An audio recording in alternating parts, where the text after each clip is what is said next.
नमस्कार, मैं धर्मेंद्र सिंह और आप देख रहे हैं दृष्टि इंस्टीट्यूट के यूट्यूब चैनल पर प्लेसेस इन न्यूज़। इस श्रृंखला में हम चर्चा करते हैं विश्व भर के उन स्थानों के विषय में जो हाल ही में खबरों में रहे हैं।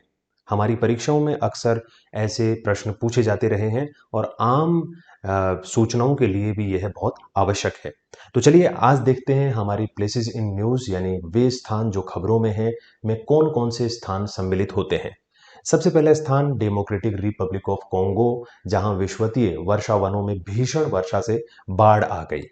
दूसरा है लेबनान, पश्चिमी एशिया का वह देश जो भूमध्य सागर के तट पर है, जहां पर संयुक्त राष्ट्र शांति सैनिकों के ऊपर वहां के लोगों ने हमला कर दिया।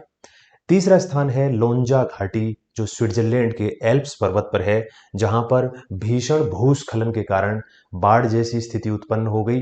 देखते हैं यहां पर क्या घटित हुआ था। चागोस द्वीप समूह जो हिंद महासागर में भारत और मालदीव के दक्षिण में स्थित हैं, वहां पर यूनाइटेड किंगडम ने कहा है कि वो अब इसकी जो संप्रभुता है वो मॉरिशस को सौंप देगा। चर्चा करेंगे इस पर भी। किला उआ ज्वालामुखी, यह हवाई द्वीप प्रशांत महासागर में है, संयुक्त राज्य अमेरिका के अंतर्गत आता है। और एक दक्षिणी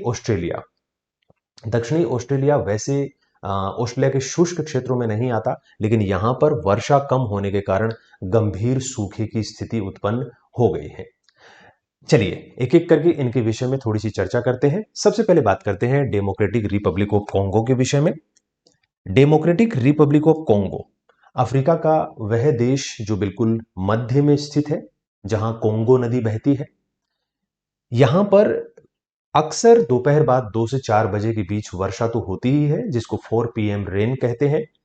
सदाहरित वर्षा वन पाए जाते हैं यहां पर।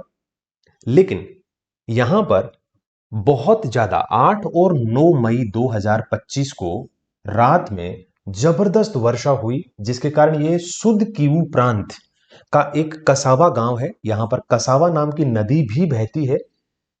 इतनी जबरदस्त वर्षा हुई और बाढ़ की स्थिति उत्पन्न हो गई कि 100 से ज्यादा लोगों की मृत्यु हो गई यहां पर। तो एक तो इस कसावा नदी को याद रखना है। कसावा नदी डेमोक्रेटिक रिपब्लिक ऑफ कॉन्गो में जो कॉन्गो नदी है, जिसका पुराना नाम जायरे था, उसी की एक सहायक नदी है और यहां पर भीषण बाढ़ देखी गई। अब अगर कुछ और बातों पे चर्चा करें यहां से संबंधित, तो हम बात करेंगे यहां पर 0 डिग्री वाला अक्षांश है, जिसको हम विषुवत वृत्त या विषुवत रेखा कहते हैं।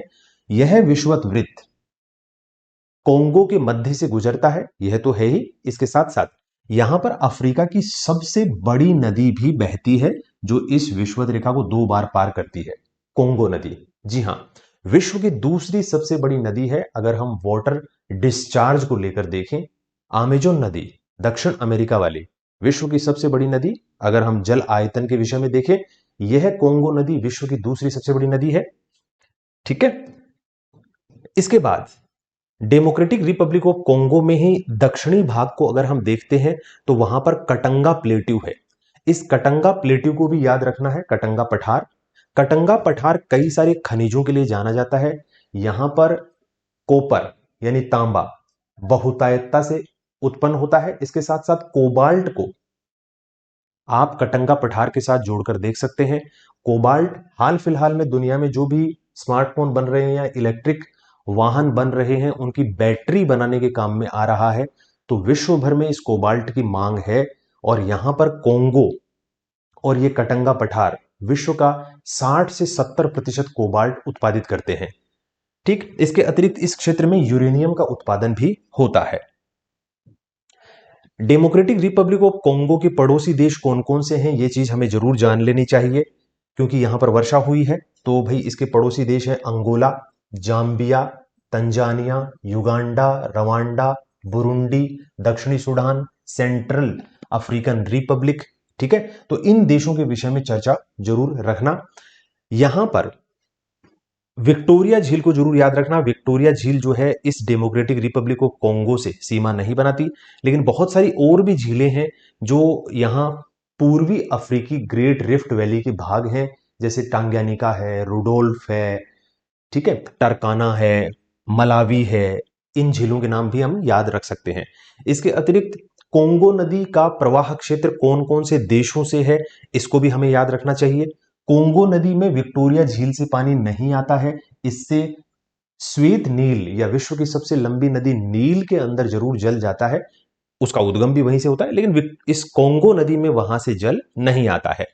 तो यह नदी तंजानिया जिम्बाब्वे से जल लेती है। इसके अतिरिक्त आप देख सकते हैं अंगोला से भी इसमें जल आता है।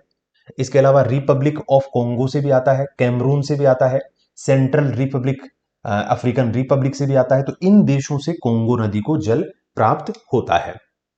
ठीक है, बाकी अफ्रीकी देशों का मैप आप जरूर देखते रहना। ठीक है, यहां पर आपके लिए एक प्रश्न है, इसका उत्तर आप दे सकते हैं कमेंट बॉक्स में।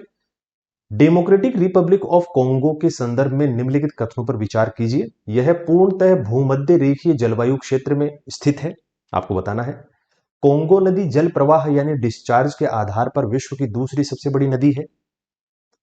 यह देश विक्टोरिया झील के साथ अपनी सीमा साझा करता है। आपको बताना है इनमें से कौन कौन से कथन ठीक है। चलिए अगले स्थान के बारे में चलते हैं, चर्चा करते हैं। लेबनान। लेबनान में 16 मई 2025 को जो संयुक्त राष्ट्र शांति सैनिक थे उनके ऊपर वहां के लोगों ने हमला कर दिया कुल्हाड़ियों से, सरियों से। वो अलग बात है कि उनको बहुत ज्यादा क्षति नहीं पहुंची, लेकिन यहां पर जो घटना हुई है वो एक प्रकार से ये देखा गया कि शायद इजराइल के लोग वहां पहुंच गए, उन्होंने सोचा, और उनके ऊपर हमला करने के चक्कर में उन्होंने संयुक्त राष्ट्र की गश्ती सेना के ऊपर हमला कर दिया। देखिए इजराइल के विषय में यह तो घटना है ही, हमें इस लेबनान को लेकर कुछ बातें और भी जाननी है। लेबनान एक तो भूमध्य सागर का तटवर्ती देश है, यहां पर भूमध्य सागरीय जलवायु भी पाई जाती है। भूमध्य सागरीय जलवायु के अंतर्गत वर्षा शीतकाल में होती है, ग्रीष्मकाल शुष्क रहता है। इसके अतिरिक्त यहां पर सिट्रस फ्रूट्स यानी रसदार फलों की खेती की जाती है। ठीक है, इसके अलावा अगर हम और देशों को देखें कि भूमध्य सागर के तटवर्ती एशिया के और देश कौन कौन से हैं, तो एक तो तुर्की है, सीरिया है, लेबनान तो है ही, इसके अलावा इजराइल है और फिलिस्तीन का जो गाजा पट्टी क्षेत्र है, ये सब भूमध्य सागर के तटवर्ती देश हैं।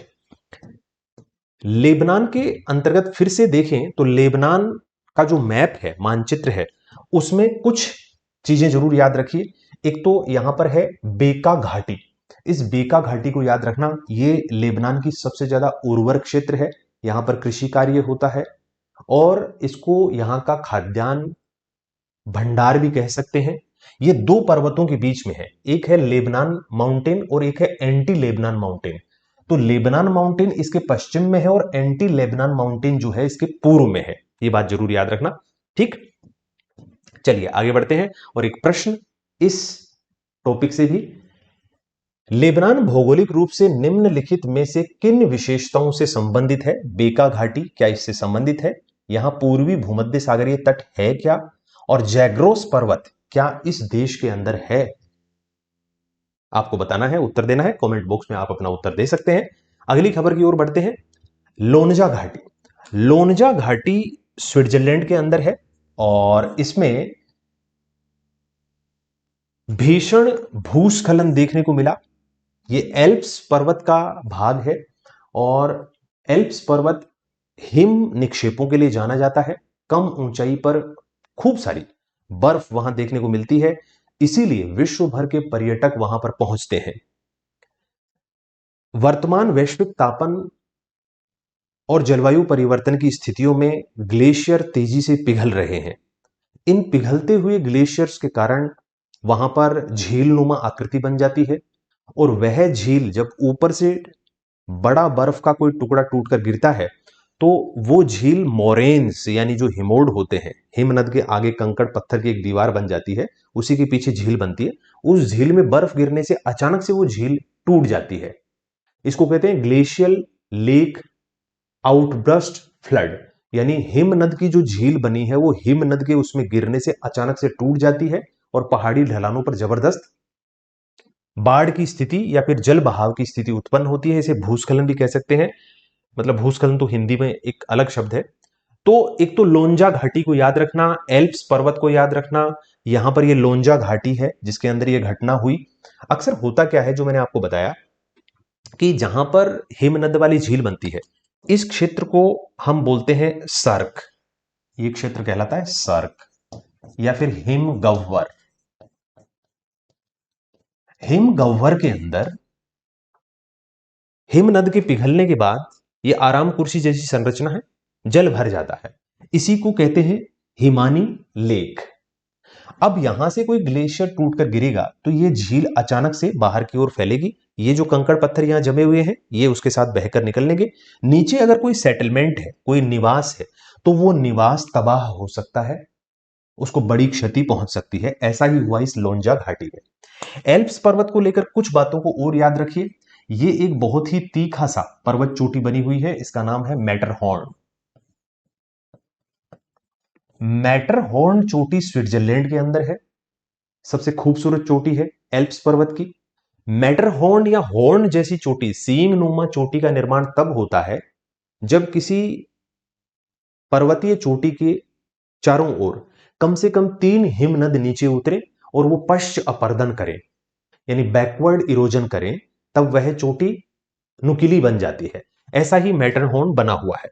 वैसे यह मैटरहॉर्न एल्प्स पर्वत की सबसे ऊंची चोटी नहीं है, बल्कि एल्प्स पर्वत की सबसे ऊंची चोटी है माउंट ब्लैंक। ठीक है, माउंट ब्लैंक इसकी सबसे ऊंची चोटी। और माउंट ब्लैंक जो चोटी है वो स्विट्जरलैंड में नहीं, बल्कि वो है फ्रांस के अंदर। ठीक है, माउंट ब्लैंक यहां पर लिखा हुआ है 4807 मीटर। तो माउंट ब्लैंक फ्रांस के अंदर है और मैटरहॉर्न है स्विट्जरलैंड के अंदर। एल्प्स पर्वत एक मोड़दार पर्वत है। मोड़दार पर्वतों का निर्माण वहां होता है जहां दो विवर्तनिक प्लेटें आपस में अभिसरित होती हैं, यानी convergence of two tectonic plates like Himalaya. तो हिमालय के जैसे ही प्लेटें जहां आपस में टकराती हैं, वलित पर्वतों का निर्माण होता है। और ये एल्प्स हिमालय जैसा ही एक वलित पर्वत है। यहां आपके लिए एक और प्रश्न है जिसका उत्तर आप कमेंट बॉक्स में दे सकते हैं। हिमनदीय झील विस्फोट बाढ़ निम्नलिखित में से किन विशेषताओं वाले क्षेत्रों में होने की सर्वाधिक संभावना होती है? मोरेन यानी जो हिमोड होते हैं हिमनद के आगे, उनके द्वारा अवरुद्ध झील बनी हुई हो, हिमनदों का तीव्र पीछे हटना, हिमनद तेजी से पिघलें, और सक्रिय नदी डेल्टा निर्माण। क्या नदी के डेल्टा का इससे कोई संबंध है? आपको देना है उत्तर। अगली खबर की ओर बढ़ते हैं। हम बात करते हैं चागोस द्वीप समूह के बारे में। चागोस द्वीप समूह सबसे पहले देख लेते हैं। ये हिंद महासागर के अंदर है, मालदीव के दक्षिण में। ठीक है, यहां पर यूनाइटेड किंगडम सरकार ने एक न्यायालयी आदेश के कारण हुए संक्षिप्त विलंब के बाद चागोस द्वीप समूह की संप्रभुता मॉरिशस को हस्तांतरित करने के लिए एक समझौते पर हस्ताक्षर किए हैं। ये चागोस द्वीप समूह सच में ब्रिटेन या यूनाइटेड किंगडम के अधीन थे, लेकिन उसने कहा कि अब इसको हम मॉरिशस को दे देंगे, हम यहां पर नहीं रहेंगे, उसके अधीन कर देंगे। ऐसा कहा है यूनाइटेड किंगडम की सरकार ने। ये चागोस द्वीप समूह और यहीं पर डियागो गार्सिया के अंदर संयुक्त राज्य अमेरिका का सैन्य अड्डा है। अब इस क्षेत्र में फ्रांस भी एक्टिव है, यूनाइटेड किंगडम भी, और संयुक्त राज्य अमेरिका भी। क्योंकि हिंद महासागर दुनिया भर के, विश्व भर के जो महासागरीय मार्ग हैं उनका 40 से 45% भूमिका निभाता है। तो ऐसे व्यस्त महासागरीय मार्ग में और इतने बड़े खुले महासागर, जो कि विश्व का तीसरा सबसे बड़ा महासागर है, प्रशांत महासागर, अटलांटिक महासागर के बाद में third largest ocean of the world, यहां पर भारत ही एक ऐसा देश है जो बड़ा देश है। बाकी अफ्रीकी देशों का कोई बहुत ज्यादा प्रभुत्व नहीं है। भारत चीन के जैसे ही अब अफ्रीकी देशों के साथ संबंध बढ़ा रहा है, लेकिन अमेरिका और ब्रिटेन चाहते हैं, फ्रांस चाहते हैं कि इस हिंद महासागर में केवल इन्हीं देशों का दबदबा ना हो, बल्कि उनका भी हो। इसलिए उन्होंने अपने सैनिक अड्डे भी यहां पर बना रखे हैं। ठीक है, चागोस द्वीप। चागोस द्वीप के साथ साथ और भी आप हिंद महासागर के कई सारे द्वीपों के विषय में यहां पर देख सकते हैं, याद रख सकते हैं।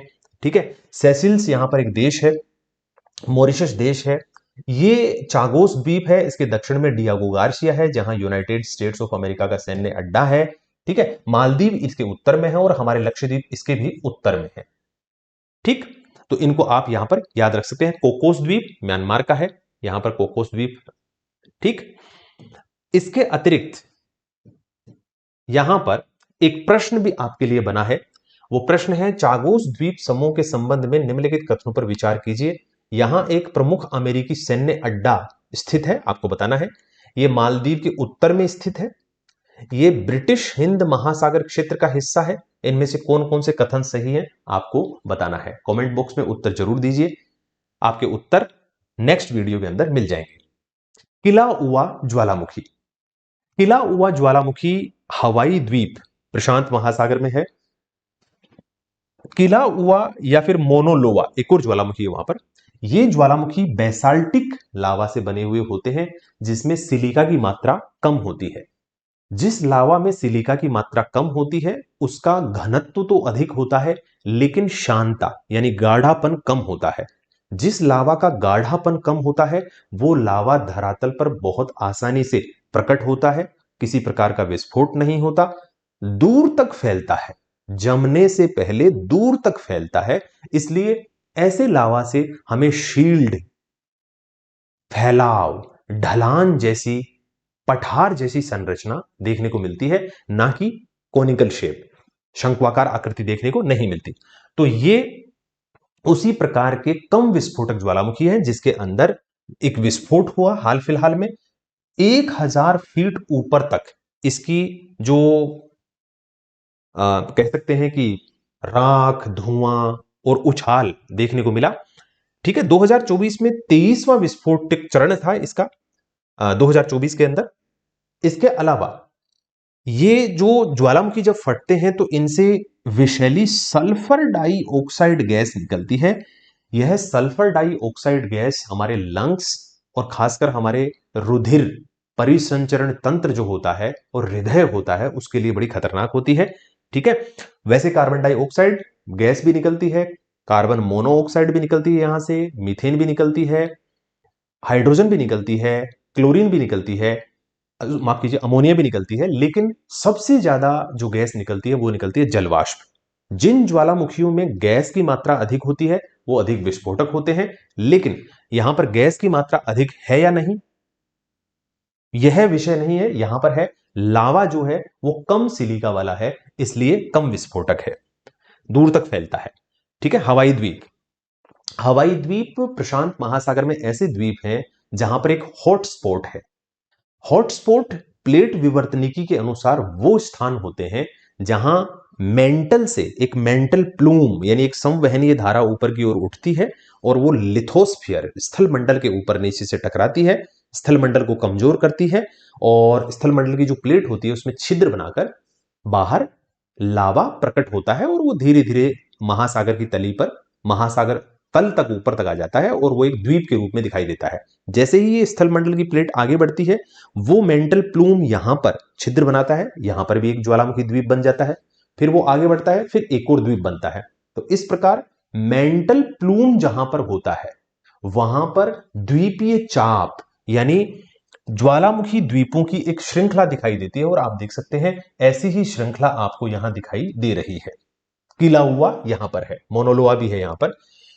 तो मेंटल प्लूम यहां है या नहीं यह इस बात का प्रमाण मिल जाता है कि यहां पर कुछ ज्वालामुखी हैं जो सक्रिय हैं और बाकी ज्वालामुखी डेड हो चुके हैं। यानी कभी वो ज्वालामुखी इस मेंटल प्लूम के ऊपर थे, हॉटस्पॉट के ऊपर थे, और आज वो आगे बढ़ चुके हैं और आज यहां तो सक्रियता है, उनके यहां सक्रियता नहीं है। ठीक, चलिए आगे बढ़ते हैं और इस टॉपिक से भी एक प्रश्न आपके लिए जिसका उत्तर आप कमेंट बॉक्स में जरूर दीजिए। किला उवा ज्वालामुखी निम्नलिखित में से किस भूवैज्ञानिक प्रक्रिया से संबंधित है? महासागरीय प्लेट का अधैक्षरण यानी सबडक्शन, क्या यहां पर कोई महासागरीय प्लेट का सबडक्शन हो रहा है? अपसारी प्लेट सीमा, क्या यहां पर दो प्लेटें एक दूसरे से दूर हट रही हैं और लावा बाहर निकल रहा है? या फिर मेंटल प्लूम हॉटस्पॉट सक्रियता, आपको बताना है। और महाद्वीपीय रिफ्टिंग यानी एक ही महाद्वीप के ऊपर कोई प्लेट बीच में से फट जाए, दरार उत्पन्न हो जाए, तो उसे हम कहते हैं महाद्वीपीय रिफ्टिंग। जैसे अफ्रीका महाद्वीप के पश्चिमी तट, पूर्वी तट के ऊपर महान भ्रंश घाटी है जिसकी चर्चा अभी हम थोड़ी देर पहले कर भी रहे थे। अगला बिंदु, अगला एक और प्रश्न यहां पर दिया गया है, निम्नलिखित में से कौन सी विशेषताएं शील्ड ज्वालामुखियों का सर्वोत्तम वर्णन करती है? शील्ड मैंने अभी आपको बताया था, मृदु यानी धीमी ढाल वाली ढलाने, दूसरा द्रवित बेसाल्टिक लावा, तीसरा अत्यधिक विस्फोटक उद्गार। आप बताइए, इसका उत्तर दीजिए कमेंट बॉक्स में। अगला बिंदु यहां पर है दक्षिणी ऑस्ट्रेलिया। मैंने कहा दक्षिणी ऑस्ट्रेलिया सामान्यतः शुष्क क्षेत्र नहीं है, वहां पर डाउन्स शीतोष्ण घास के मैदान हैं और कृषि होती है, खासकर वहां पर गेहूं की खेती बहुत ही जबरदस्त होती है। लेकिन कम वर्षा के कारण इस बार वहां पर गंभीर सूखे की स्थितियां उत्पन्न हो गई। अब किसान, वन्य जीव और स्थानीय जो समुदाय है वो इसके कारण बहुत परेशान हो रहे हैं, क्योंकि जिस क्षेत्र में वर्षा ना हो वहां तो ठीक है, जैसा कि ऑस्ट्रेलिया का लगभग 40% के आसपास हिस्सा तो मरुस्थली है। वहां पर Simpson, Gibson, great Sandy, Tanami, great Victorian, पश्चिमी ऑस्ट्रेलियन मरुस्थल, बहुत सारे मरुस्थल हैं। लेकिन दक्षिण पूर्वी भाग जहां मरे डार्लिंग रिवर है और दक्षिणी तटीय भाग, यहां पर कृषि होती है। वो अलग बात है कि ऑस्ट्रेलिया के मरुस्थलीय क्षेत्र खनिजों को लेकर बहुत संपन्न है। कालगूरली और कूलगार्डी जैसे स्वर्ण खनन क्षेत्र पश्चिमी ऑस्ट्रेलिया मरुस्थल के अंतर्गत ही अवस्थित है। लेकिन जिस क्षेत्र में कृषि हो रही है वहां अगर सूखा होता है तो फिर दिक्कत होती है।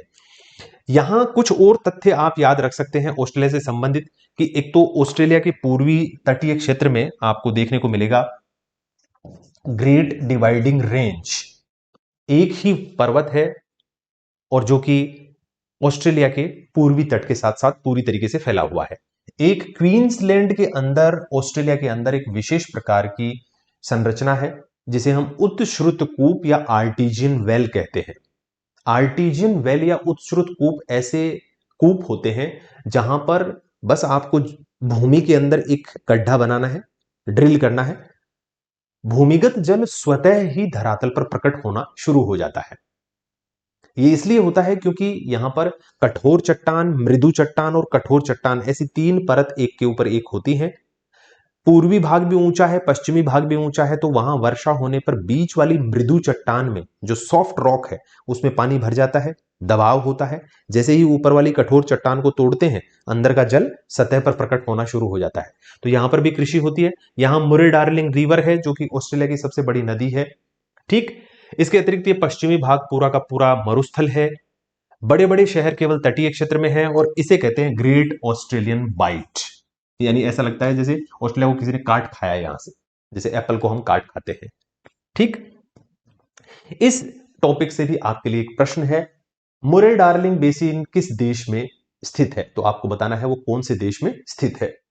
राइट, तो आज का यह वीडियो यहीं तक। अगले वीडियो में हम फिर से मिलेंगे आपसे, तब तक आप अपना ख्याल रखिए। मेरी ओर से आपको नमस्कार, जय हिंद, बाय बाय।